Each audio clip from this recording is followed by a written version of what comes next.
Doctor Who! Hey! The TARDIS! Doctor Who! Hey! Doctor Who! Doctor Who! Doctor Who! Over the years, Doctor Who has had numerous actors on speed dial. Back before the days of VHS, the production teams thought, the audience won't remember him, let's use him again, lovely fella. And so to this day, the show has produced many actors to play several characters, and this is a tribute to them. To make things interesting and a bit more niche, because that's how I roll, I'm not going to include any actor who has previously played or went on to play a major role. For example, no Colin Baker or Peter Capaldi, no Karen Gillan or Freema Agyeman. This one goes out to the side characters, the little contributors to the Whoniverse. To qualify, they have to have 2 or more appearances, none of which can be main roles in the sense of a doctor or a companion. So fasten your seatbelt, grab the popcorn, and accept that you've got deja vu for ConManWho's top 10 recycled Doctor Who actors. Number 10. David Troughton. Come on, he's Patrick Troughton's son for a start, but other than that, David has had a hell of a lot of roles. He started with an uncredited appearance as a guard in The Enemy of the World, before cropping up as Private Moore in the War Games. His next role was his first major character, King Peladon, in The Curse of Peladon, who is a really conflicted character in that he doesn't exactly know what to do with the power he possesses. He's a lot like Tommen Baratheon from Game of Thrones in that sense. Troughton would reprise the role in Big Finish's The Prisoner of Peladon. Troughton then went on and had a new series showing as Professor Winfold Hobbs in Midnight. Going back to Troughton's Big Finish work, he played the Tingus in the Doctor Who magazine exclusive story Cuddlesome, a new incarnation of the Black Guardian in The Destroyer of Delights, The Chaos Pool, and The Well-Mannered War, and Raymond Gallagher in The Crimes of Thomas Brewster. Finally, he played a clone of the Second Doctor in the BBC releases The Hexford Invasion and Survivors in Space as part of the Serpent Crest series. Like father, like son, eh? Number 9. Jean Marsh. Marsh first appeared as Richard the Lionheart's sister, Joanna, in The Crusade, before getting her most famous role as Sarah Kingdom in the Daleks' Masterplan. Marsh has reprised the role of Sarah for Big Finish several times, and is even still playing her in the upcoming Early Adventures release, The Sontarans. Marsh played Morgaine alongside the 7th Doctor in Battlefield, which is her final on-screen Doctor Who performance. She also played Maria Applewhite in The Wishing Beast. And if that's not enough to get her a spot on the list, she was even married to John Pertwee once upon a time. Number 8. Julian Glover. This well-known actor is probably one of the most successful actors to appear in the show. He's had main roles in the James Bond and Indiana Jones franchises, as well as appearing in Star Wars and Game of Thrones. So, including Doctor Who, he's appeared in 5 of the most successful franchises ever. His roles in the show begin as Richard the Lionheart in The Crusade, before he went on to play the delicious villain Scaroth in the utterly brilliant City of Death. Number 7. Kevin Stoney. This guy just oozes villainy. He always excelled at being a great bad guy. His first role was the brilliant Guardian of the Solar System, Mavic Chen, in the Daleks' Masterplan, before going on to play one of the best villains in the show ever as Tobias Vaughn in The Invasion. He also had a role in Revenge of the Cybermen as the Vogan leader, Tyrum. Number 6. Philip Maddock. This Welsh actor first appeared in the Second Doctor era as Elec in The Crotons and as the Warlord in the War Games. He would return in The Brain of Morbius as Mahendri Solon before clawing his way into the Key to Time season, no pun intended, because Morbius had a claw, as Fenner in The Power of Kroll. Maddock is also notable for appearing in the Peter Cushing films, in his case as Broccoli in Daleks Invasion Earth 2150 AD. He too made the jump to Big Finish as well, playing Victor Schaefer in Master and Rag Cobden in Return of the Crotons. So starting with the Crotons and ending with the Crotons, that's coming full circle. Number 5.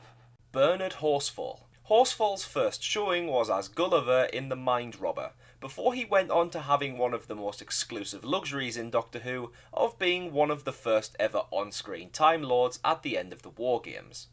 Up until this point, we'd never seen members of the Doctor's own species before until here.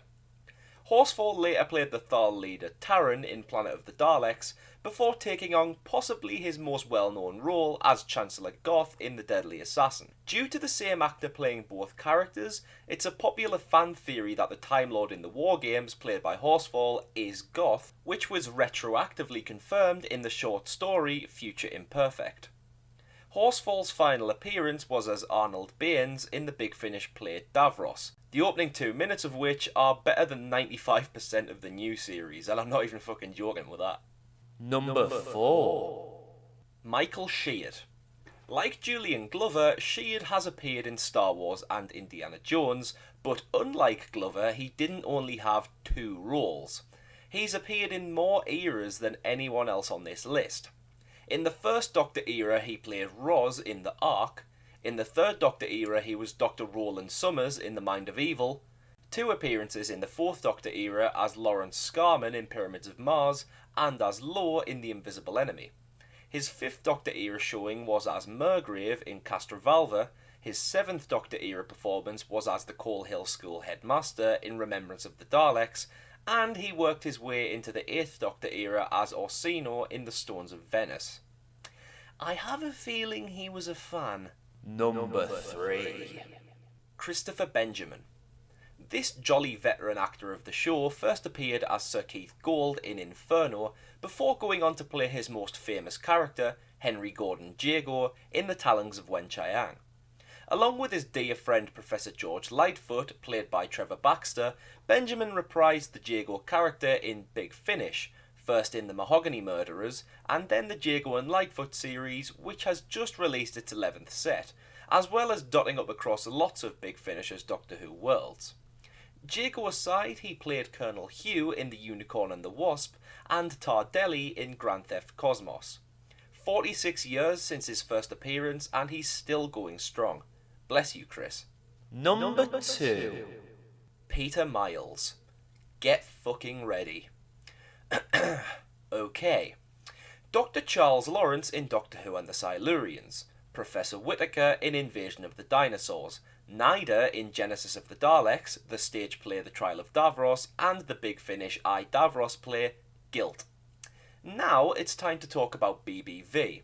In the Wilderness Years, which is the period between 1989 and 2005, BBV came along and produced Doctor Who content for starving fans based on minor characters and monsters from the show. One of their products was the Zygon series, which Miles had a role in as Christopher Shaw in Absolution. Then there were the official BBC radio plays, which include The Paradise of Death, where Miles had a role as Tragan. Onto the well-known Big Finish, Miles had roles in Whispers of Terror as Gantman, the Sarah Jane Smith story Mirror Signal Maneuver as Dr. Brandt, and in the Bernice Summerfield story The Adventure of Diogenes Damsel as Straxus. And finally we come to Magic Bullet Productions, who produced the Caldor City audio series, based around the city from the Robots of Death, where Miles played Layli Landerchild in the stories Occam's Razor, Death's Head, Hidden Persuaders, Taran Capel, Checkmate, and The Prisoner. If there's one thing you can say about Miles, it's that he must have really liked Doctor Who. And finally, Number 1. Michael Wisher. To me, it really couldn't be anyone else. He started off doing some uncredited voice work for The Seeds of Death before appearing as John Wakefield in The Ambassadors of Death. He came back as Rex Farrell in Terror of the Autons and as Calic in Carnival of Monsters, before voicing the Daleks in Frontier in Space, Planet of the Daleks, and Death to the Daleks. He appeared in his best and most famous role as Davros in Genesis of the Daleks, while simultaneously providing an uncredited Dalek voice. He would reprise Davros alongside Peter Miles in the Trial of Davros stage play, and then had 3 roles in the very next story from Genesis of the Daleks, Revenge of the Cybermen, credited as the Vogan Magric and uncredited as Colville and the Vogan radio operator. His final official appearance in the show was on screen as Morelli and uncredited as the voice of Ranjit in Planet of Evil. Finally comes the spin-offs, where Wisher played Benton's father in Wartime and Robar in Shakedown Return of the Sontarans. Okay, yes, in terms of quantity and variety, Peter Miles appeared more in the Whoniverse, but for the fact that Wisher played both Davros and the Daleks, as well as performing multiple roles in stories, and going by with such a large amount of uncredited work, I feel that now he finally deserves the credit he deserved. Well done, Michael Wisher, my number one recycled Doctor Who actor.